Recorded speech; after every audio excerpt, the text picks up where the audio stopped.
tutakapofika furahi takuwa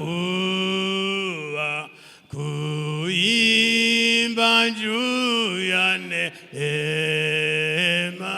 milele na milele. Neema ya Goligotani kama bahari kubwa, neema tele na ya milele, neema ya kutosha. Yesu nashimwe. Turekaza umusiguzi Pasiteri hano dushikirize icyo Imana yamutumye. Kazi.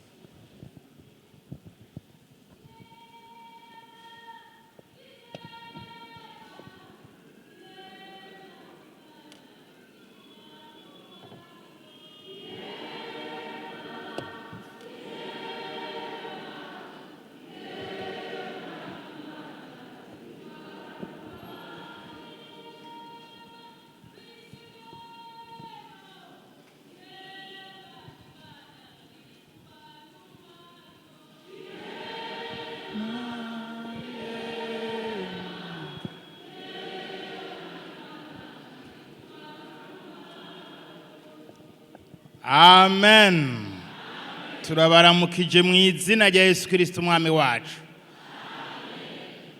Kandi turashimiye Imana ko iduhaye umwanya wo kuba mu ngoro y'Imana nukongera kubona namwe. Imana ibaha umugisha. Nagoma ngo dusangire amajambo y'Imana ari mu cete candikiwe Abaheburayo igice ca 12. Turasoma duhere ku ngoro wa 14 tugeze ku murongo wa 15.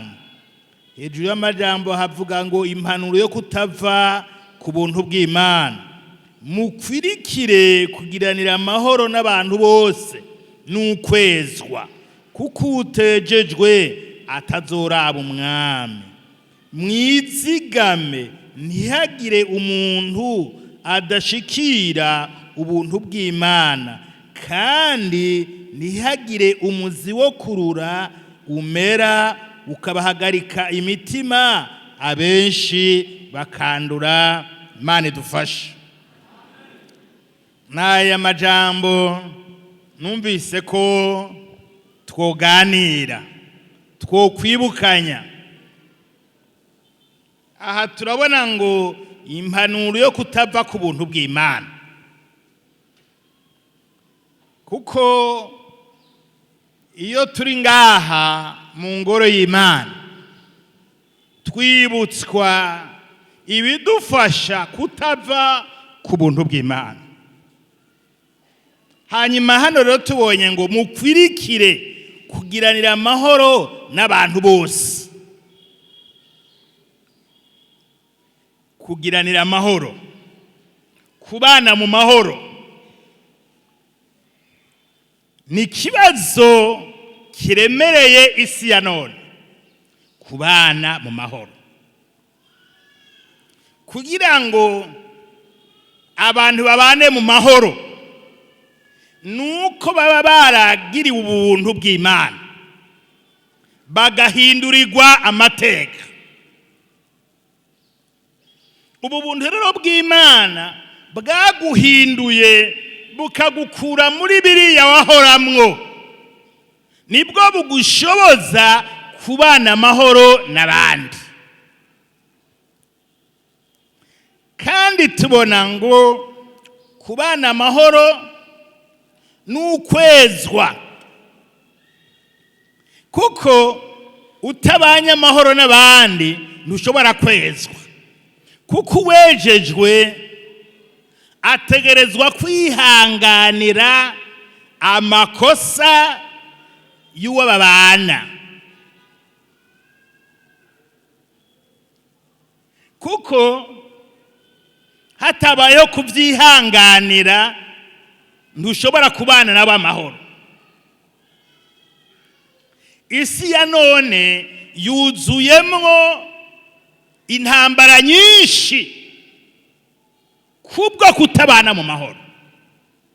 Umuntu akakwitegereza agaca yumva arashishwe atanicyo uranamubarira. Kubera iki? Ni Satani.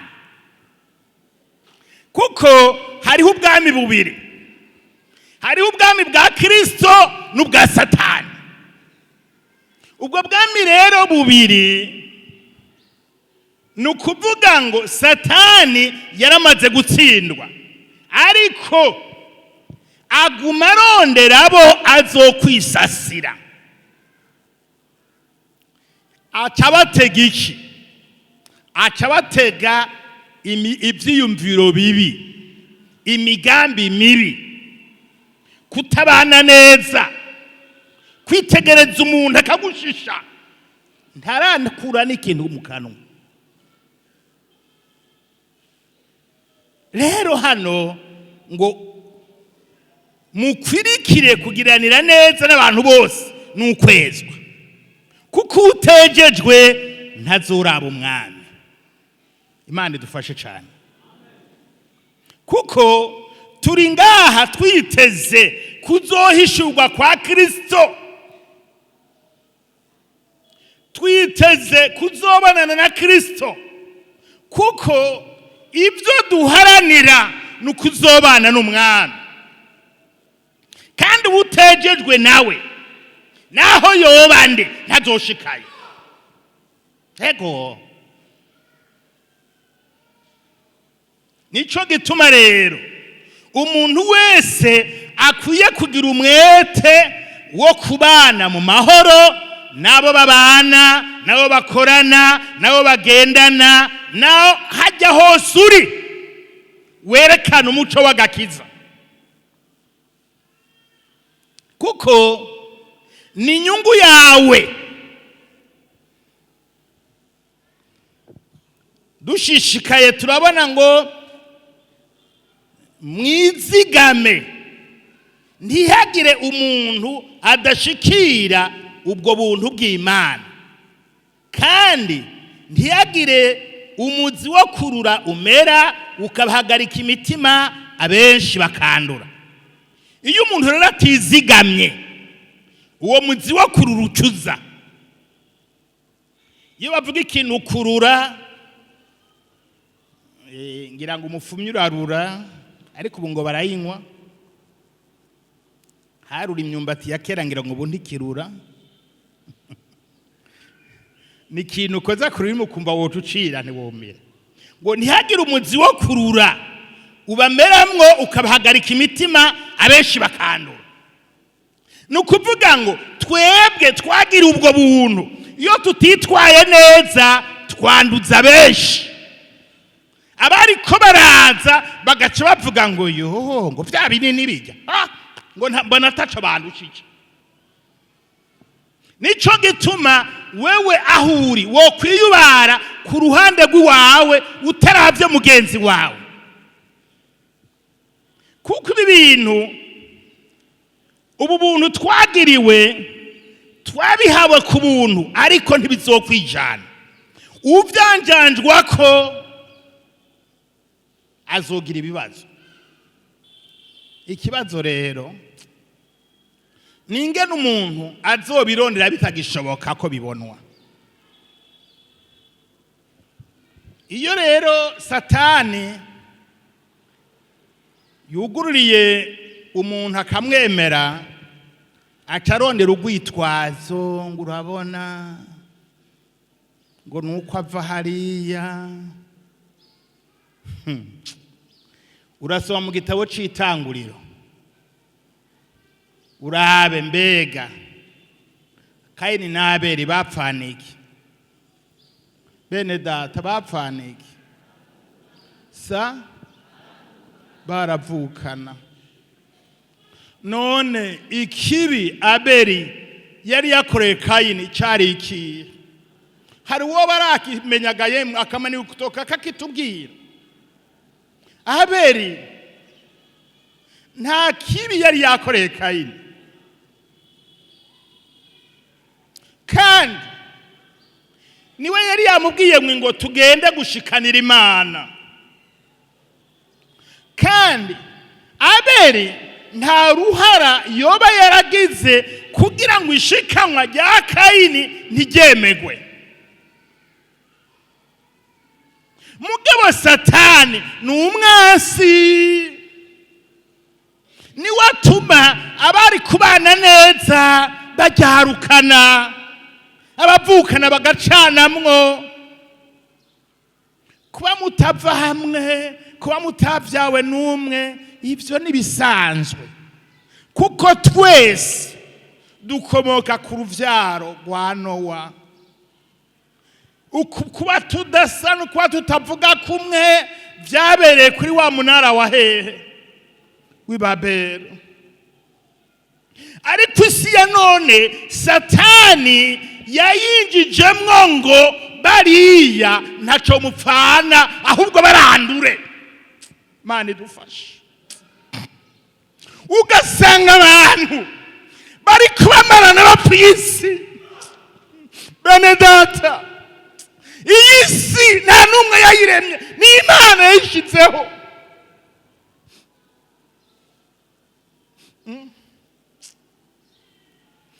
Uwo Satani rero nitutahagarara neza ngo tumugwanye, agomba guhonya bari mu isi bapfiye iyi si.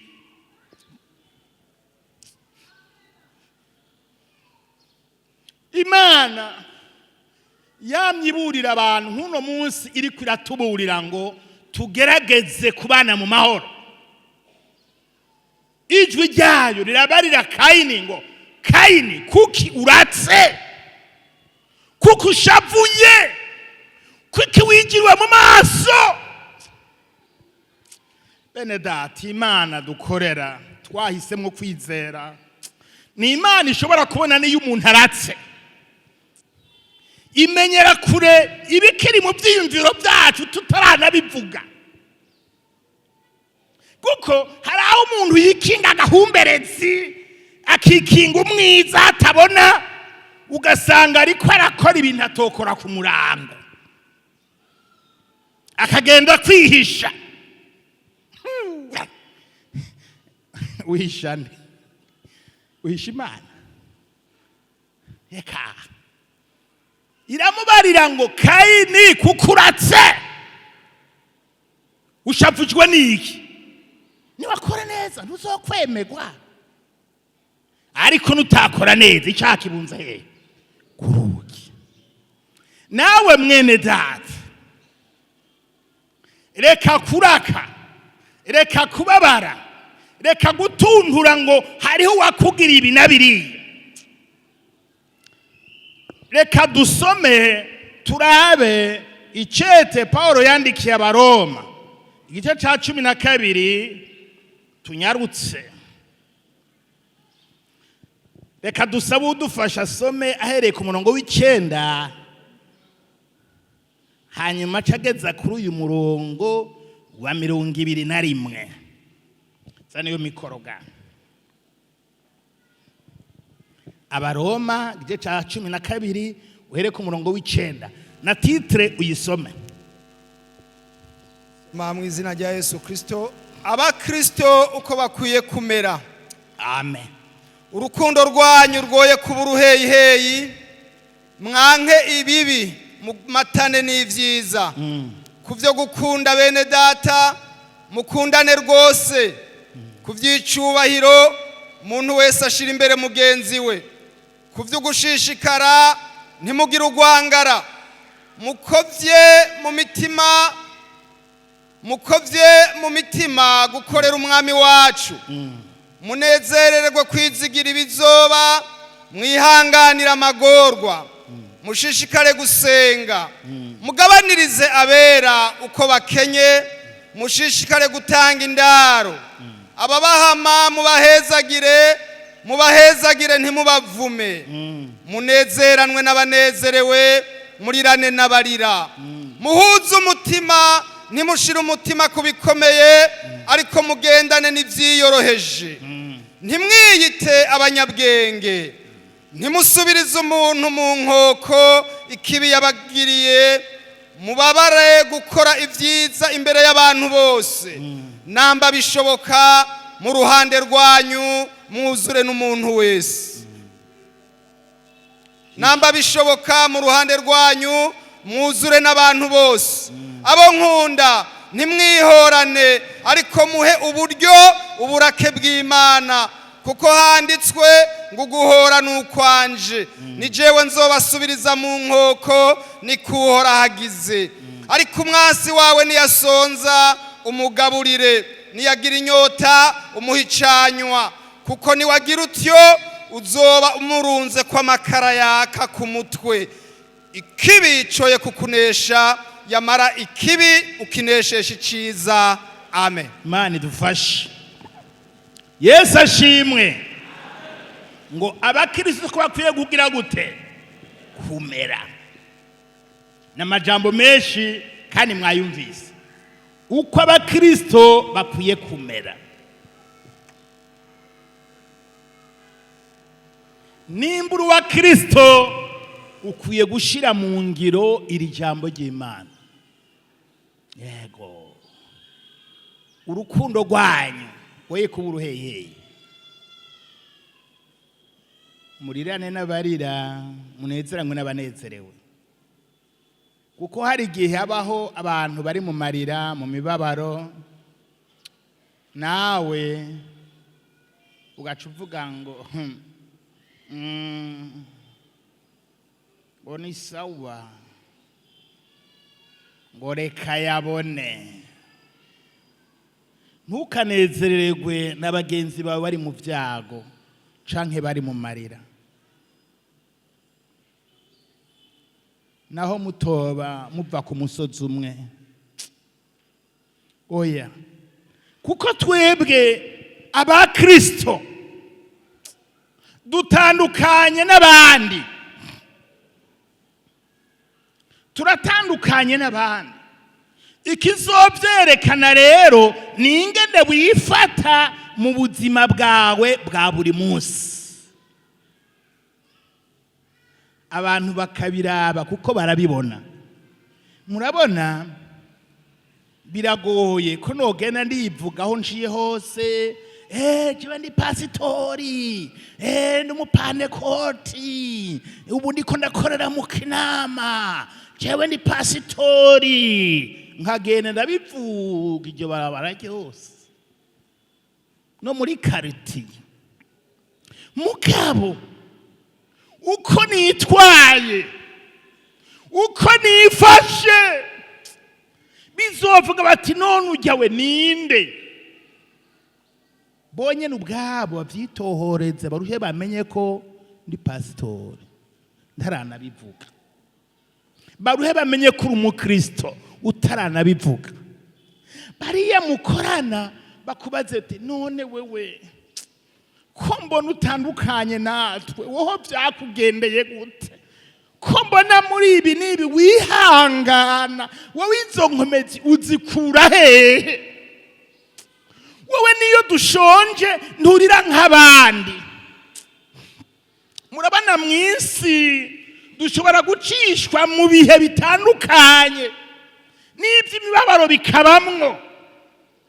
Wifata gute? Mbega urafise ivyizigiro? Erega hasi ho tuzohereza, ngo tuzobona umwami Yesu. Yego. Hanyuma rero uyu murongo rero wa 14, yo urakaze. Ababahama mubahezagire, mubahezagire ntimubavume. Aho rero urahaca akarongo nimba wazanye Bibiliya, cyangwa ugafate mu mutwe ako karongo. Ababahama tubagira gute? Tubahezagire ntitugire gute? Ntitubavume. Yewe we, Imana idufashe. Imana idufashe. Abatuvuma, ico kirundi uracyumva ngo tubahe ntitubagire ntitugire gute ntitubavume. Inkoko y'ikibi batugereyemwo ntituyisubizemwo. Ya aho rero niho abakristo bategezwa guhagarara. Ego wovuga ngo biragumye hewe nk'umuntu ari gukora kuvuma ngo kugira ngo nawe ureke ukamucirirako. Rekera Imana abariyikora. Reba by'ukuri mpora nitegereza mu gitabo cy'ibyakozwe n'intumwa Stefano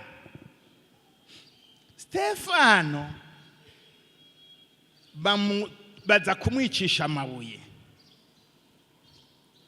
bariko baramutera amabuye aca arafuka amarambaza Imana aravuga ngo Mwami Yesu, mu maboko yawe niho nshize ubugingo bwanje, kandi ntubaharure kwika icyaha. Murumva? Ntubaharure kwika icyaha. Ibi bariko barankorera ntubibaharure ko ubaharire. None igitutsi baba baragututse, amajambo mabi baba barayakubariye yoba ngana nibuye utewe gayeme, ayo majambo yoba arayahe? Imana idufashe bene data. Erega kuja mwijuru sugupfa gutarukirayo, oya, birasaba kwerekana ico twahisemwo, ico duharanira, ico turondera, tutibajije ku bibazo bidushikira. Ibibazo bidushikira muri iyi si, muri uyu mubiri turimwo, na Yesu Kristo byaramushikiye. Baramuhamye, baramutoteza, baramushishagura, ariko kuko yarazi camuzanye arasozera igikorwa camuzanye.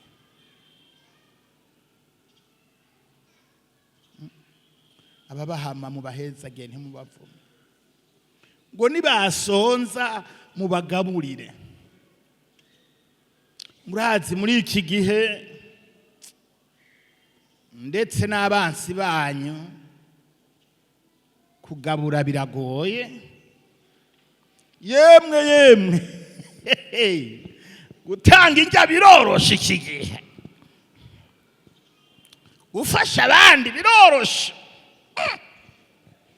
Yewe none ubona bakuvuma uwo mwansi wawe ngo umugaburire. Imana idufashe, Imana idufashe, izodushoboze kurengera babandi batarakira Kristo.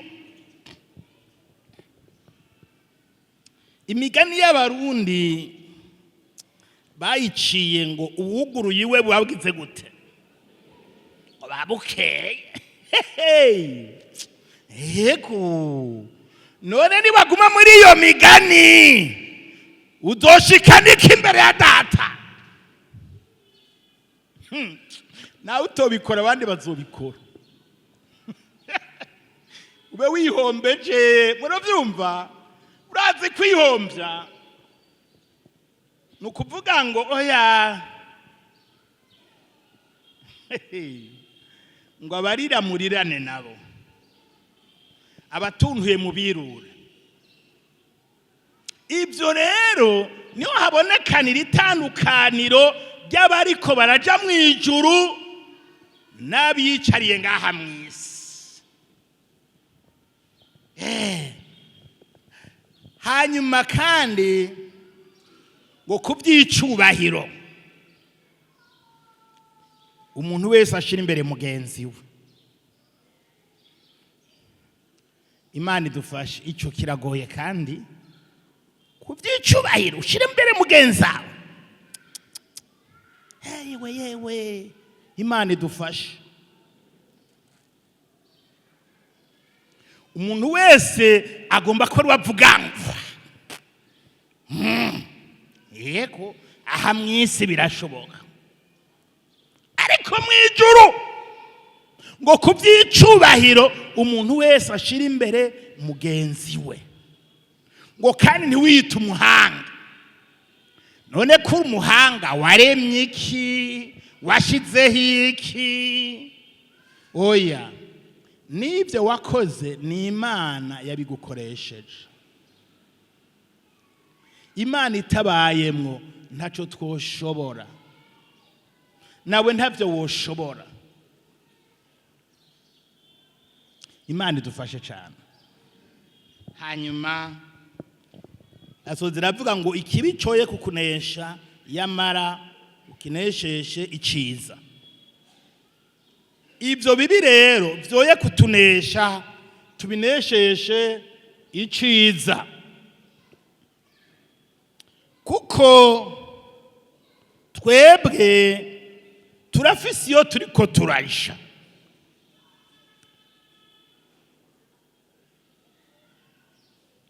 Yohana wa mbere igice cya 3 ngo wongere udufashe ahantu. Umurongo wa mbere ugeze kuri umurongo wa 3. Murabe urukundo uko rungana Data wa twese yatugiriye ko twitwa abana b'Imana, kandi niko turi. Nico gituma bisi batatuzi kuko batayimenye. Abo nkunda, none turi abana b'Imana, ariko uko tuzomera ntikurahishurwa. Ico tuzi nuko Yesu niyahishurwa tuzosa nawe, kuko tuzomuraba uko ari. Kandi umuntu wese amuziga kw'ivyo ariyeza nk'uko wari uwera. Amen. Amen. Ego, urukundo rwa Data wa twese rwaduhinduye abana biwe. Nico gituma rero bene data ngo murabe urwo rukundo.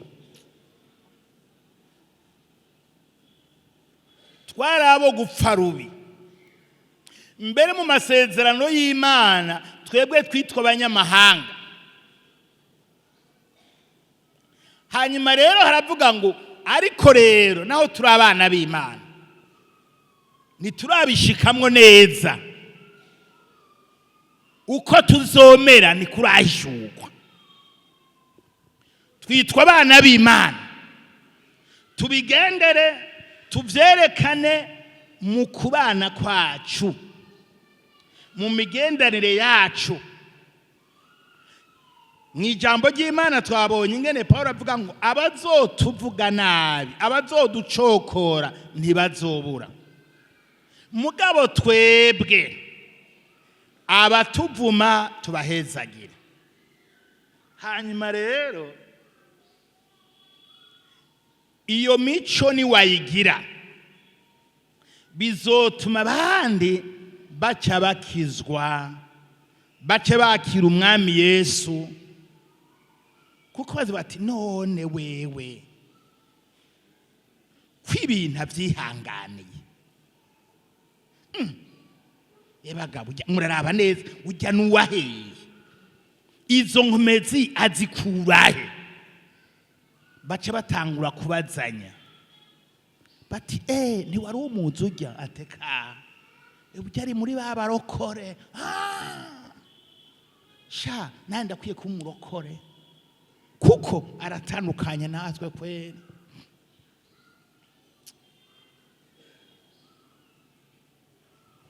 Mbora numviriza hari ibishinga ntahe umuntu yumviriza yaravye uno munsi si ya none mu buhinga bwa none urashobora kumva ibishinga ntahe by'abantu bashinga intahe ingene umwami yabagiriye neza. Ariwo numvise yavyaye amaze imyaka 24 yubatse, yari akwije hafi 60. Abandi ati najewe ndagiye kwizera. Kubera iki? Nawe yashinze ntahavuga ngo nari imaze kumva undavyaye, yari afise imyaka 22. Aca navuga ati nanje rero wa 24 ni jewe. Ntabica birakoreka. Intahe rero uko tubayeho mu buzima tubayeho mu bidushikira, kuko murabona iyo ibintu bishikiye abantu amageragezwa canke ibigeragezo, hari aho hatazi ibinyegeye, hari hazi ibigaragara. Ego ugasanga umuntu aragize ibyago, arapfaka yakiri muto, arihanganye, arareza abana yasigaranye. Abantu none basha bagasanga yirinze yizigamye, bati none njyawe byagenze gute? Arafise Imana, arafise ikimufasha, nako gakize yakiriye. Aha rero ngo abo nkunda none rero turi abana b'Imana, ariko uko tuzomera ni kurahishurwa. Ico tuzi nuko Yesu niyahishurwa tuzosa nawe, kuko tuzomuraba ukware.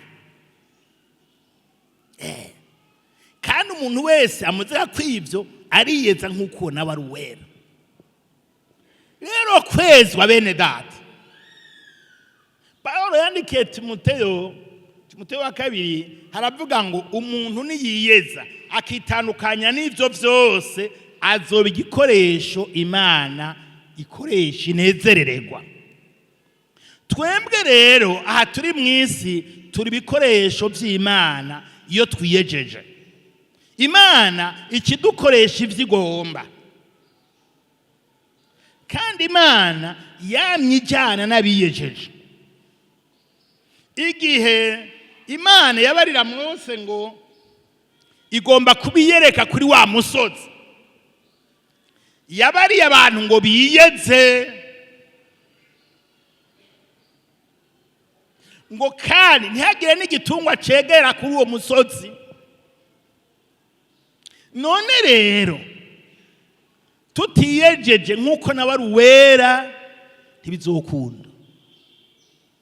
Haranira kwezwa rero utaravye urugamba urimwo, utaravye amageragezwa ufise. Ibyo bigeragezo bizohera. Ahari amarira harazinduka indirimbo, ahari umubabaro harazinduka indirimbo, kuko Imana iyo yuguruye ntawugara. Ivuze ngo yego ntawuvuga ngo ya. Oya, gusa umuntu arashobora gucishwa aho hantu kugira ngo agaragara icyo arimwo. Sinzi uko aho hantu mu nyumva, ugacishwa ahantu mu kigeragezo, mu kibazo, kugira ngo ngaragare. Kwa uravuga ngo arizeye, none ko byamunaniye kwihangana, yo aragaragaye. Ariko iyo wihanganye naho bifasha benshi. Twarabonye ukwihangana kwa Yobu, kandi ijambo ry'Imana riravuga ngo yari umugororotsi, yubaha Imana.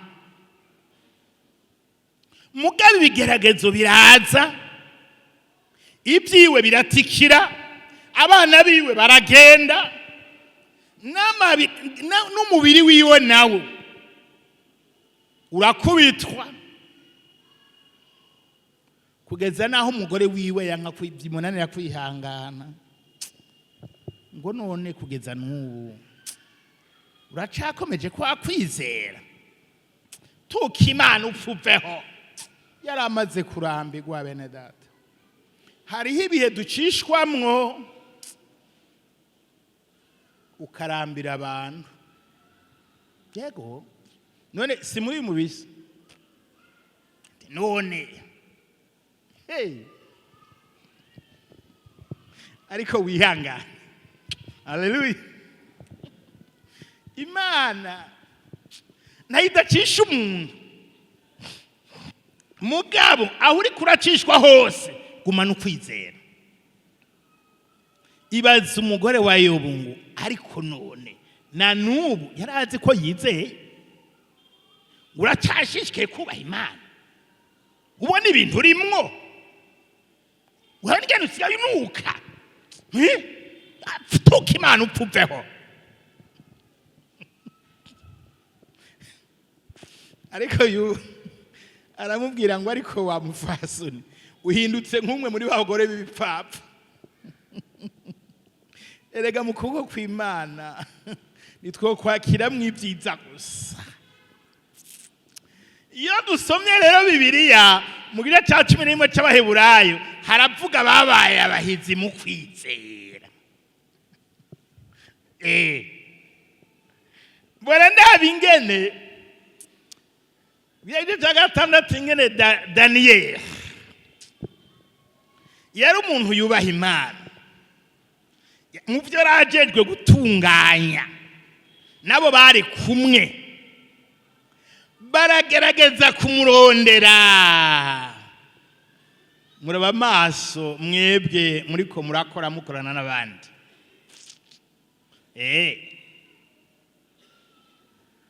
Baravuga bati Daniel ntaco tuzomujyana.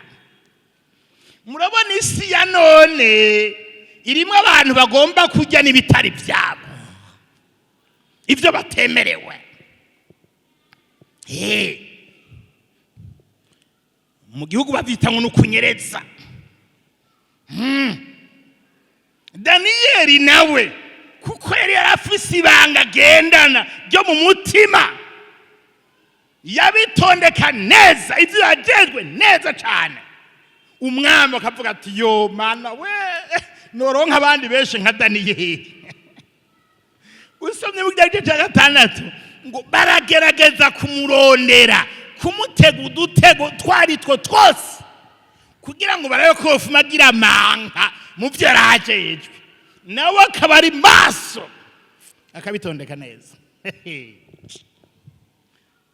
Baca baravuga ati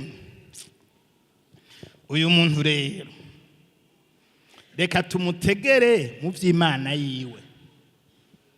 Baca baragenda ku mwami baramubwira ati mwami twaragiye inama twese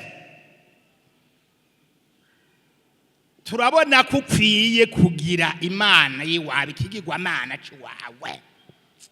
Tuzomara iminsi 30 atayindi Imana ivugwa ku isi atari iyo Mana yawe. Abantu bose baze bagifukame bagisenge tukubahirize tugutera iteka. Abona byukuri urakomeye gose. Twaragiye inama twarayujuje. Na uwo mwami rero yarazi ko Daniel batogira inama atarimwo.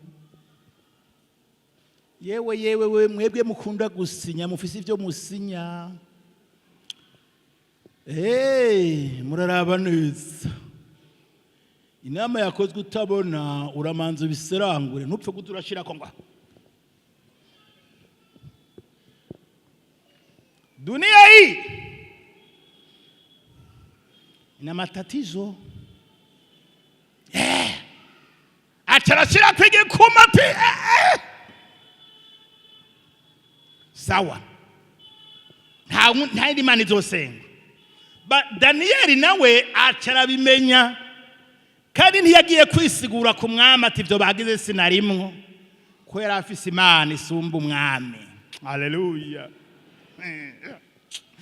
Iyo Mana dusengera komeye ni Imana itabura guseruka, ni Imana yumva amasengesho. Iyo Mana dusengera komeye, iyo Mana we irakomeye, ni Imana itabura guseruka, imana yumva amasengesho.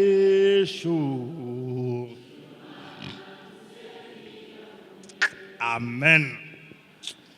Acasenga kandi rero ngo idirisha riraba Yerusalemu ryamajuguruye, baraza bararaba basanga senga gatatu ku munsi. Haleluya.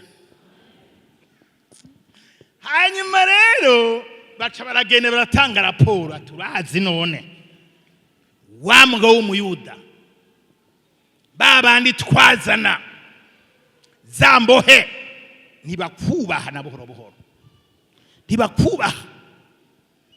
Naba cyagezwe yagikengereye yisengera gatatu ku munsi. Umwami aracanganya ikigo, aramanza aravyihoza, baragaruka bati hewe ereka n'ubu yashishikaye. Baragaruka, mana we, umuntu yari yizigiye none bagomba ze gutererwa mu gogo intambwe kwera. None warasinye, erega warasinye. Baca baramuzana rero, bamuzanye Daniyeli baramushikana. Hanyuma umwami nta byinshi ngo yigoberera kumurokora umunsi wose, biranka kuko yaza yasinye ngo icyagezwe cy'Abamedi n'Abaperesi. Yewe muzoze murasengera abashizwe hejuru. Haje ijambo ry'Imana rivuga ngo musengere abaganza, biremewe kubasengera kugira ngo ivyo basinyira babe babitahuye. Satani arashobora kubatega imitego, ugasanga umuntu yaguye mu ruduba atavyazi, agira ngo nibiza gufasha igihugu. Kubera iki? Kubera Satani n'umwansi. Mugabo uwo mwami nta kundi, baraza baramara ati rero henda kubwira, twagomba tukwibutse itegeko wasinye ryari ryo, ni cyagezwe cy'Abamedi n'Abaperesi, nta gihinduka kuri ibyo. Ntiwimara amazi kubera uyu gusa akugarara iki gihugu cyose. Uyu irega sinuwo ngaha. Uyu ni muri babandi twanyaga bamwe baza, none biri kurahangayikaga mwami. Umwami none agire gute? Aremera icyagezwe kirabaragenda mutera muri rwagobo rw'intambwe. Nazo ngo bari bazimajije gatatu kugira ngo zikimubona zice zimira. Iyo Mana nayo iri hega, ni Imana. Harundi yavuze ngo mureke Imana, mureke Imana yitwe. Amen. Acara muherekeza kuri ico kinogo ngo musavyi w'Imana isumba vyose, Imana yawe wakoreye irakuzigama. Acarataha n'umubabaro. Muri ibi haravuga ngo ntiyigeze ajya, ntiyigeze agira ikintu na kimwe kimunezereza. Iryo joro ryose yaraye yicara avuga ati Mana we, none yazize ikiga Mana we, Mana we, ya Mana kuri yo muzigamagaye mu mutwenzi. Yaraye asinziriye aragenda. Carabaza ngo Daniyeli we, musavye w'Imana isumba byose, mbega Imana yawe ukorera yashoboye kukuzigama? Atego yaranzigamye. Haleluya. Yarungitse abamarayika bazira iminwa y'intambwe, nizo naraye niseguye ndabona. nupeyo Imana aho Yesu ageze